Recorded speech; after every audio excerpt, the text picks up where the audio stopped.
Hang on. Good morning. All right, we're going to get Ronnie. Ronnie's looking good this morning with a dark screen there. Let me see here, TK. Let me get this switch. There you go. There we go. Good morning, Ron. Welcome, everybody, to Sports Shorts Daily, presented by LeBears Casino. TK joining us over at Court Street Cafe in downtown Port Allen. Special shout out to Mike Tremonti, who's in our prayers right now, going through some health issues. And we're all, of course, over at Tremonti's Meat and Seafood. We're thinking about Mike right now. Been a great friend of Tommy's and I's for a long time and a good sponsor of this show. So think about Mike and obviously patronize this place whenever you can. We're presented by Louisiana Sports Hall of Fame, which just wrapped up. And this Friday, TK, going to be down in New Orleans. Drew Brees is going to be down there. I'm actually going to see him face-to-face at a little VIP event. He's doing a fundraiser. It's a pickleball event, which, of course, he's involved in. He's got a pro pickleball team.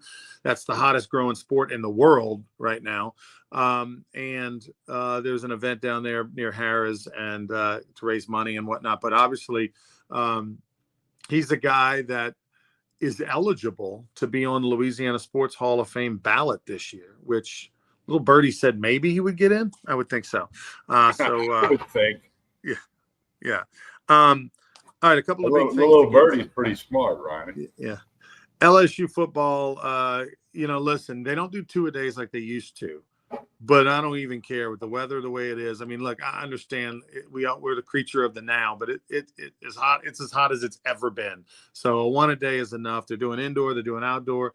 It's not like it used to be back when you and I played ball growing up where a coach might have given you one water break. I mean, it's super hot right now. They're going through some things, getting ready. The New Orleans Saints have had some injuries. TK is going to tell us about that and what they're doing to try to overcome that, bringing in some players to look at. Alvin Kamara, we now know it's 3-game suspension, not 6, not 8, not the year. I think the Saints might be pretty happy. They're not happy to lose him for 3 games, but that's better than what it could have been. Big day today for the Rougarou. Big press conference at 2:00 to announce a brand new coach for 2024. This is the first time the Rougarou have had a head coach in place, before the first of the year in the last couple of seasons, last 3 seasons, in fact. So therefore, that's going to help with the roster. We also have a player signing, our very first one, and folks are going to be excited about who it is for 2024. Also, Bryson DeChambeau, the Live Tour, which isn't going to be the Live Tour much longer. It's going to be the Pliv Tour or whatever they're going to combine it to be. The Live's going to go away. Bryson DeChambeau shot a 58 over at Greenbrier, which is in West Virginia, which is where the Saints used to do training camp. And that's pretty incredible. Let me bring in TK right now over at Court Street Cafe. First off, New Orleans Saints. They have had some injuries, and now bringing in some players to work out, one of which is a pretty household name in the world of NFL. Yeah, well, the injury bug bites all NFL teams at this time of the year. Hopefully it's nothing serious, but the Saints need to take a look at running back and linebacker. They'll bring in running back Kareem Hunt, who did very well with the Chiefs Super Bowl champ. Linebacker Anthony Barr, who was with the Cowboys last year and played a little bit here and there, but he wasn't a regular. Those 2 guys are going to work out with the Saints today, trying to fix that roster. Hey, Saints play next Sunday, 12 noon in the Superdome against the Kansas City Chiefs. I don't know if Patrick Mahomes will play. I've been loving the quarterback series show on Netflix. I'm through 5 episodes now, so I don't think he'll play, or if he does, it's going to be one real quick thing. But Dennis Allen and the Saints doing what they got to do. And you're right, Ronnie. Even Dennis Allen said 3-game suspension for Kamara. We can live with that. We're okay with that because it's not worse. All right, before I get to the Saints, you know this is big. People don't realize how big this is that you broke down and did the $12.99 or whatever a month for the Netflix thing, and you're doing your homework. You're all in on the quarterback series. Biggest takeaway on the 5 documentaries, the 5 episodes you've watched so far? How hard those guys work, basically 24 hours a day, 7 days a week, physically, mentally, watching film, watching tape, meetings with other quarterbacks, coaches, I mean, it's just, it's been, I've thoroughly enjoyed it. Ronnie, usually I'm not a big fan of those kind of things, but I've really, really enjoyed them through 5 of the 8 episodes of quarterback, probably finish them up tonight or tomorrow. and then I'll dive into something else. But I highly recommend it. I know Ronnie and I went back and forth for a couple of months when I had it for a month and I canceled it. And I'm glad I got it. Now, I was tooling around. There's some other stuff on there, not necessarily sports related, that I may end up getting into as well. But I got to finish Full Swing. And then, you wearing me out on the Formula One stuff. So I would highly recommend it. Again, I'm a creature of habit, but I'm really enjoying this. I'm glad I did it. I'm glad I'm back on Netflix. And I'm just telling you, the quarterback thing is through the roof good. It kind of goes back to, when people see successful people outside of winning the lottery and some extenuating circumstances, people have no idea how hard people work. It doesn't matter just playing quarterback in the NFL. It may be the CEO of a company, whatever the case may be. Everybody's individual success stories are different, but for the most part, they have one thing in common, and that is they've studied and they've worked and they've put in the hours, and good things come to those that try hard.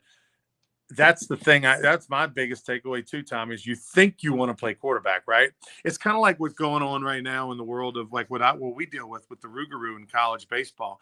Right now we're all excited.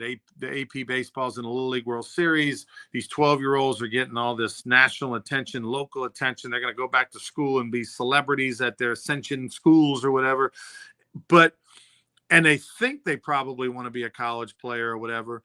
And are a professional baseball player, but do they really know the sacrifice that it takes and the time and all that? And it's the same with the Rougarou land, with us, right? Is do you want to give up your summer and play college baseball for 2 months, 48 games in 62 days? You're not going to the beach. You're missing parties. You're not hanging out with your girlfriend, all that. But this is what it takes if you want to be great, if you want to be a big time professional or college baseball player. And I think people get caught up in social media. They want to be able to say they are something. They want the status, they want the popularity, but they don't necessarily want to pay the price. And you're seeing that right now with this sneak peek documentary behind the scenes where you're following Mariota and Cousins and Mahomes, that no matter the level, because obviously Mariota's a guy who's a career backup really now. And then you got the best that's ever done it in Mahomes. And then you've got Kirk Cousins somewhere in between. And you see the work that they all put in. And probably the greatest, Patrick Mahomes, probably puts in the most. And he's the most talented. And so it's amazing. It's super impressive. Well, it really is, Ronnie. There are a lot of really good athletes in this world in all of their sports, men, women, whatever. But to be great, it takes a different price to pay to be Larry Bird, Michael Jordan, all these guys. I mean, I'm going to be modest for a minute, but I think I was a pretty decent athlete back in the day. I was nowhere near great, because I didn't work like these guys work. I mean, I worked and I ran and I lifted and I did all that, but I mean, it wasn't anywhere near what this is when you watch these guys. Again, I don't care what level you played sports at, you coach, if you're just a parent with kids who want to play sports. Watch this series. You're going to see a whole nother world of the NFL that you're probably not aware of. You mentioned Kareem Hunt, a guy who Saints brought into camp. Did they sign him or they just brought him in to work out? They're working him out today. And then in all likelihood, if they want him, there'll be some agreement at the end of the day. So we would know that tomorrow, or certainly when we do Sports Shorts Daily Wednesday morning. Typically, when you bring in a veteran, you either say goodbye, thank you for coming by, here's some boudin, or you sign him to some type of thing. And contract will say if you make the team, you're going to get this, blah blah blah, whatever. Yeah, they want to see what kind of condition he's in, because obviously Kareem Hunt. I mean, if this was 4 years ago, that'd be an amazing deal. It's a great name. The guy's been a pros pro and was a great player, and in Kansas City originally before he had some off-field issues. But that would be interesting if they could get a guy like his caliber, if he's still got any tread left on the tire. Who knows? We are, I guess, Tommy, we're less than a month away now for LSU football taking on Florida State in Orlando, officially on the calendar. Alvin Kamara, 3 games. I mean, I'm super happy about the number. I thought it was going to be 6. You thought it was going to be less because obviously some charges were dropped. But at minimum, you thought 4 or 5. Saints are going to take 3. But I'm also impressed with Alvin Kamara's response. Did you see his comments over the weekend at the press conference where he admitted he made mistakes? He apologized. I thought it was, a lot of times guys say those things and it's basically like reading a script that your agent wrote or your publicist wrote. I thought it was pretty sincere, man. I thought it was very sincere. He was remorseful. He didn't transfer blame like many Americans like to do. He just said, hey, I got to own this. He's wearing it. And now here's the other thing you're saying. He can work out right up until week 1 of the NFL season. So he's at practice every day. He's doing everything else he needs to do. Then can't come back to week 4. Once the week 3 game ends, then he can get back with the team. But I agree. I thought he was sincere. And hopefully a lot of people learn from this, not just Kamara, but other NFL players and just everybody else in society that, hey, it's you make a mistake, own it, and pay the consequences, which he's doing. And then the real test will be no more mistakes in the future means he truly learned from it. Yeah, and he talked about how he embarrassed the team, but he also embarrassed his family and his mama and all that kind of stuff. And I'll tell you, making mama unhappy or making mama cry will probably change you faster than anything you go through. And so, look, if you've seen the video of Alvin Kamara and his group of friends or whoever they were, security, friends, don't know what the connection was necessarily to all of them, but it's a gruesome, horrible video. He's clearly going to have a giant civil suit against him, and not only is he losing money from the 3 games and a fine and all that, but he's going to lose money in a civil suit. And so it's going to cost him in his pocketbook. It's going to cost him probably from an endorsement standpoint. It's a reputation that he's going to have to rebuild if he can at all. He might be able to rebuild it in the locker room, might be able to rebuild it with the Saints, but I don't think he's going to rebuild it in the public's eye or with the sponsors. And that's going to be a costly thing. But I do believe that Alvin Kamara is poised to have a good year if he's healthy, and that the 3 weeks off the Saints can overcome, particularly right off the top. Also, reports out of quarterback play. You talked about a little bit on Saturday, Tommy. Mixed reviews on Carr early. Yeah, a little bit of mixed reviews. The leadership stuff's there and the locker room stuff, and he's mixing with the media and the fans well.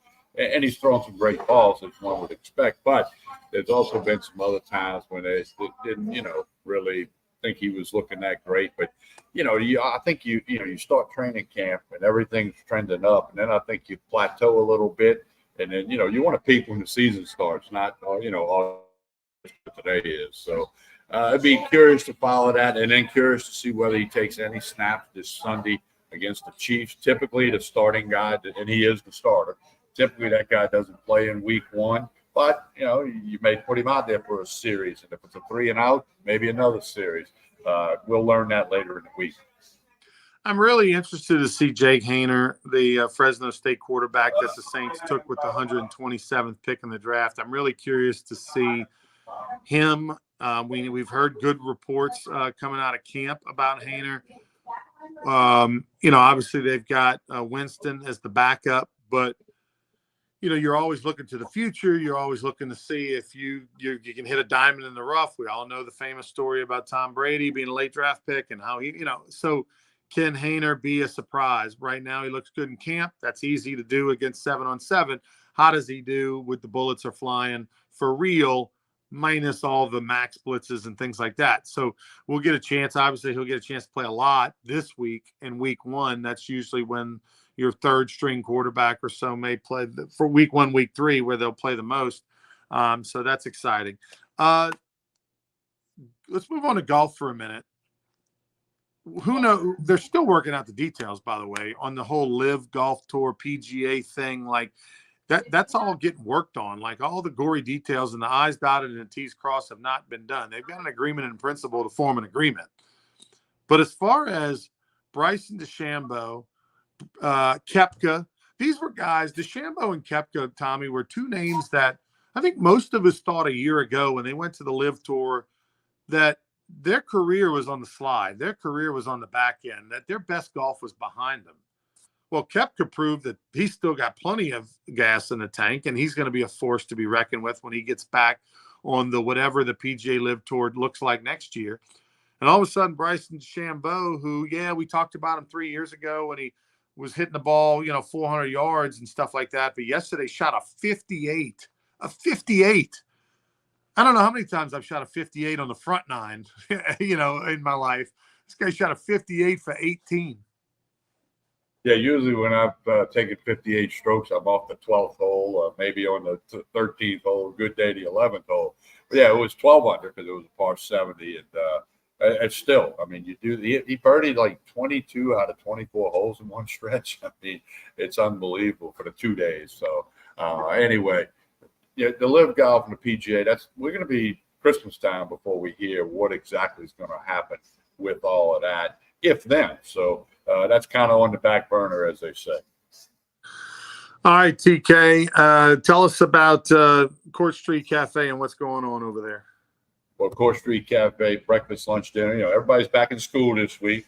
Different starting days on private, public, and all of that stuff. But you got your daily lunch specials, your dinner specials, full service bar behind me. A lot of the parents ready for a drink now that school's back in.